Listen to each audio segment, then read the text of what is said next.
Olá, meus queridos, sejam muito bem-vindos para mais um estudo aqui no nosso canal. Que a paz de nosso Senhor Jesus Cristo habite e abunde no seu coração e dos seus.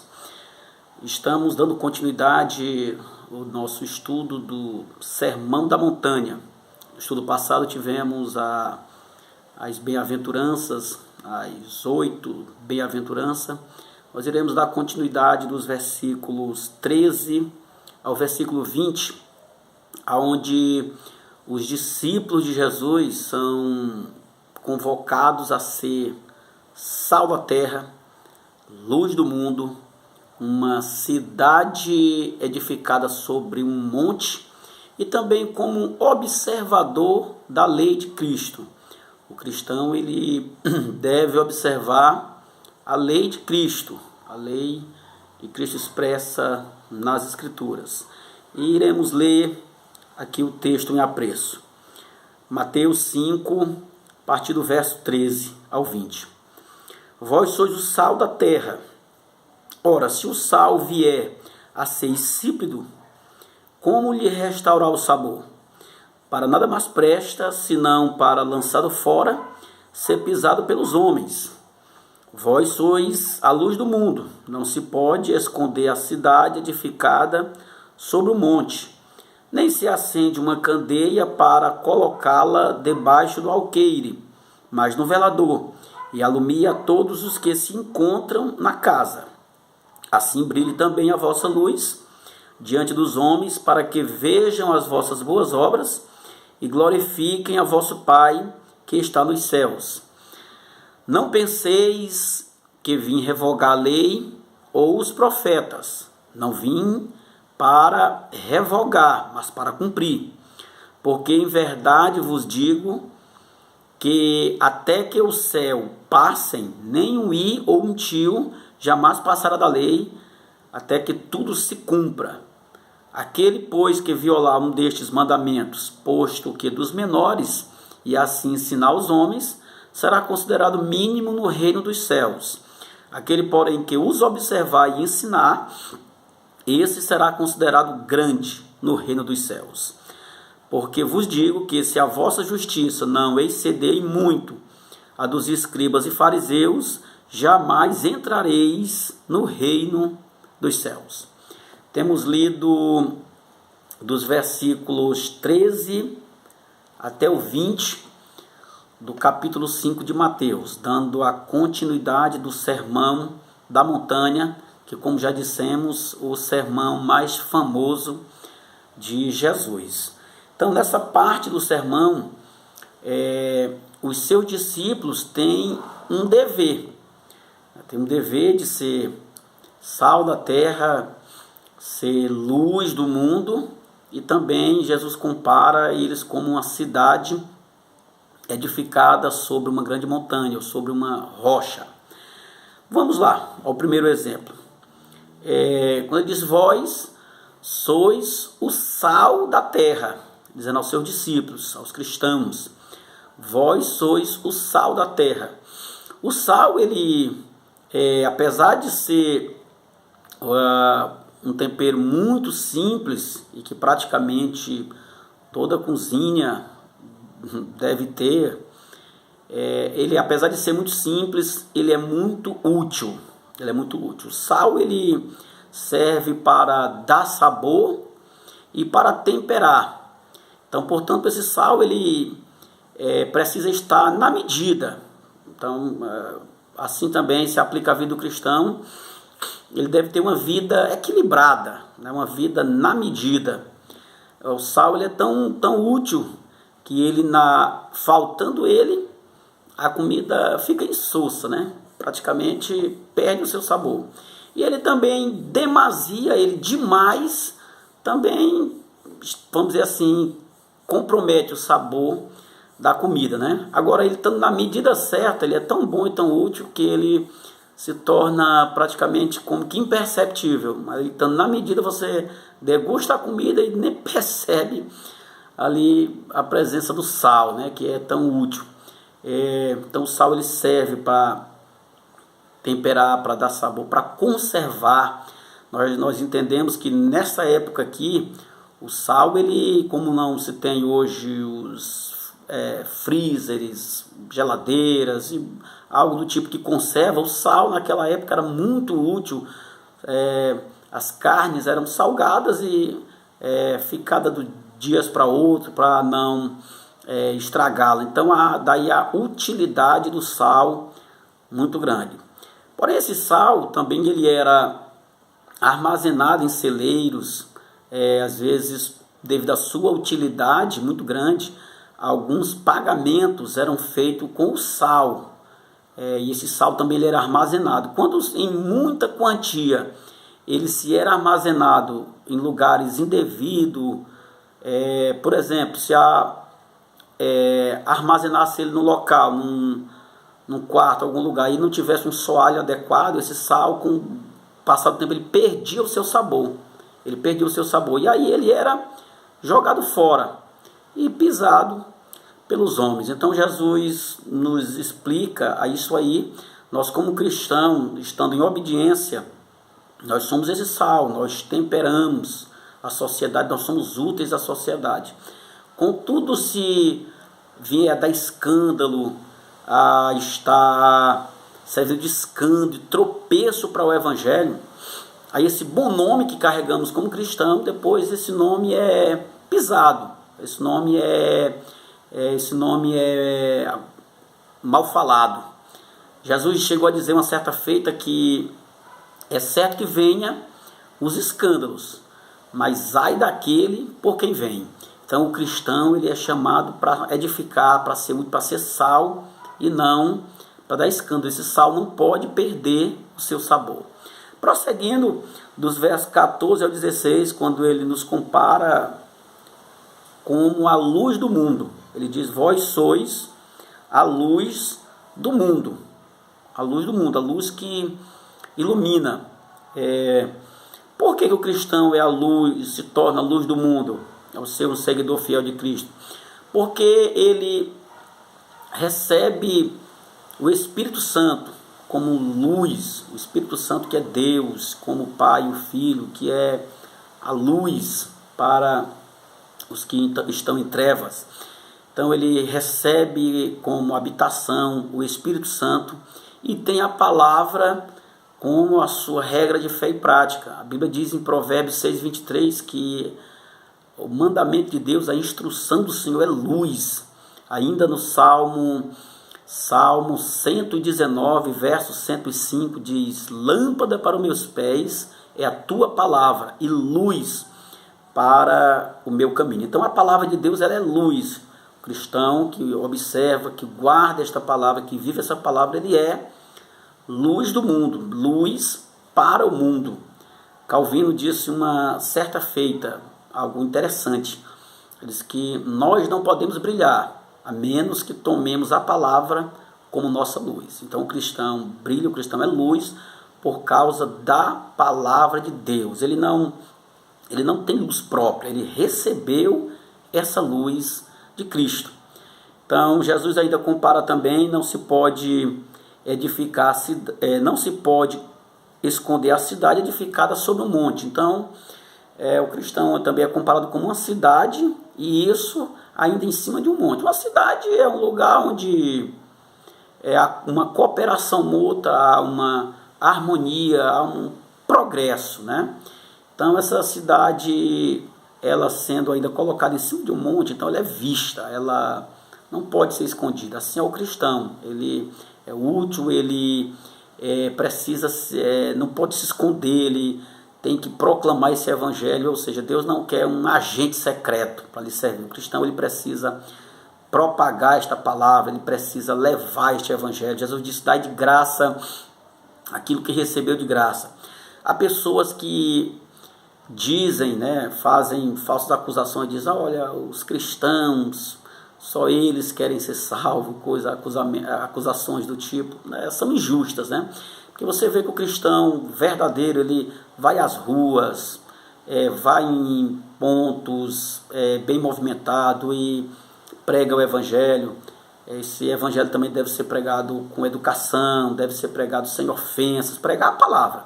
Então, se o cristão quisesse reivindicar para si só esta salvação, então ele não compartilharia ela. Nós somos chamados, Jesus nos manda ir por todo mundo e pregar o evangelho, compartilhar essa salvação, levar essa palavra. Quem crê e for batizado será salvo, quem porém não crê será condenado. O cristão é chamado para levar esta palavra. Charles Spurgeon também disse uma certa feita que é impossível um coração cheio de Cristo e uma boca silenciosa a seu respeito. Um outro autor também diz uma frase brilhante, diz que um cristão verdadeiramente convertido, ele não deseja ir para o céu sozinho.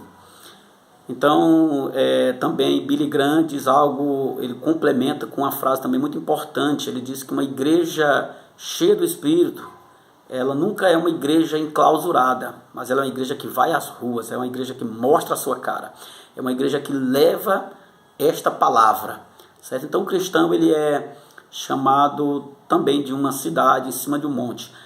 Continuando aqui, Jesus ainda explica o cristão, que o cristão tem que ser luz. Jesus diz que ninguém jamais uma candeia, aqui ele fala candeia, a palavra mais próxima de candeia para nós hoje quase não se usa mais, exceto nos interiores, lugares pequenos, onde não se tem energia, as chamadas lamparinas. Eu ainda vi lamparinas a querosene, e aquela lamparina é posta ali e alumia toda a casa. Então ninguém jamais ia pegar uma lamparina daquela e botar debaixo de uma cama ou debaixo de uma cadeira. Não, ele ia botar num ponto estratégico para iluminar todos os que estão na casa. Então o cristão, ele deve ser luz também na sua casa, na sua família. Pessoas devem ver o seu bom procedimento, ele deve ser luz na escola onde ele está, no trabalho, por onde ele andar, ele precisa ser luz.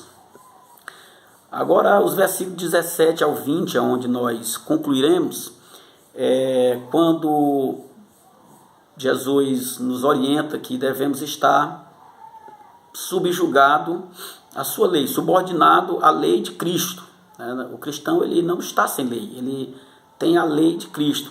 Muito embora, deve enfatizar que o fardo de Cristo é leve e o seu jugo é suave, conforme Mateus 11, dos 28 ao 28, ao verso 30. Também lá em 1 João, capítulo 5, a partir dos versos 2 ao 4, diz: essa é a confiança que temos nele, que guardemos os seus mandamentos, e os seus mandamentos não são pesados. Então o fardo que Cristo nos dá não é um fardo pesado.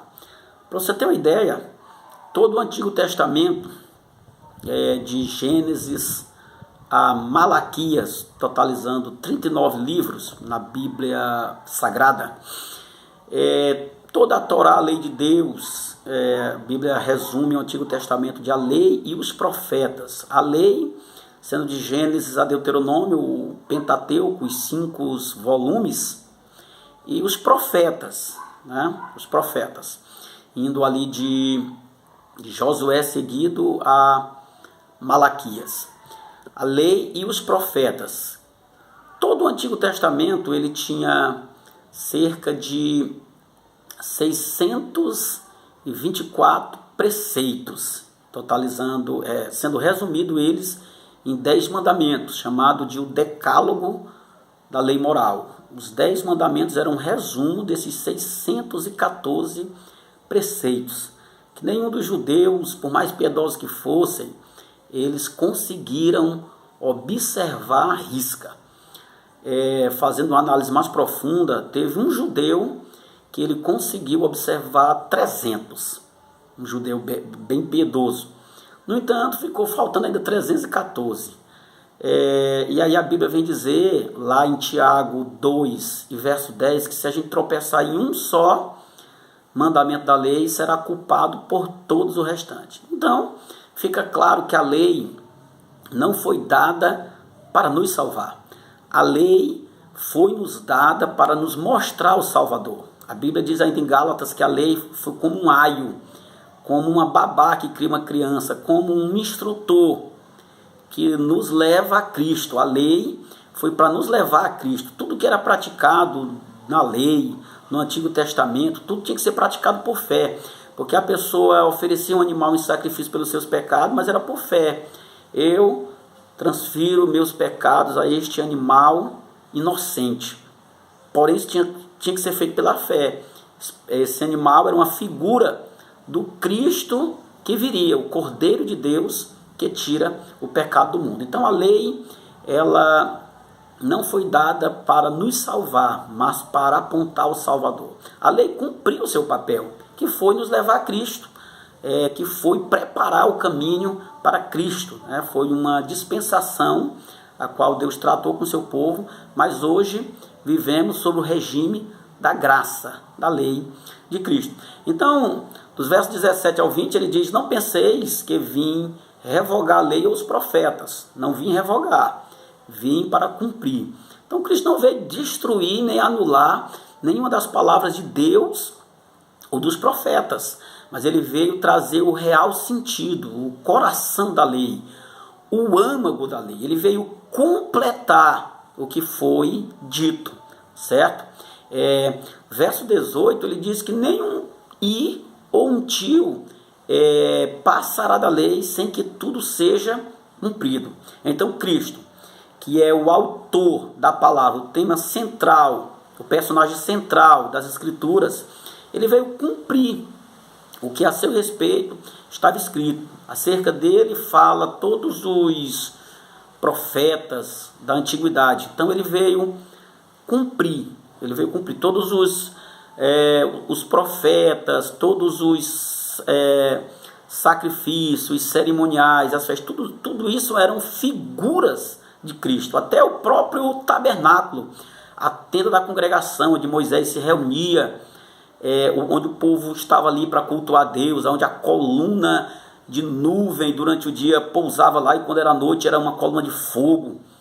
Todo o tabernáculo, tudo aquilo era uma figura de Cristo. Então, Cristo chegando, que é a imagem exata e real das coisas, nós não temos mais que nos sujeitar às figuras, mas a Cristo, que é a imagem exata. Então, Cristo aqui está dizendo que até os menores mandamentos, o i e o tio, eles eram as menores sílabas ou palavras do abecedário hebraico, também no J do alfabeto grego, até as menores coisas, as menores letras, os menores preceitos, Jesus cumpriu tudo à risca.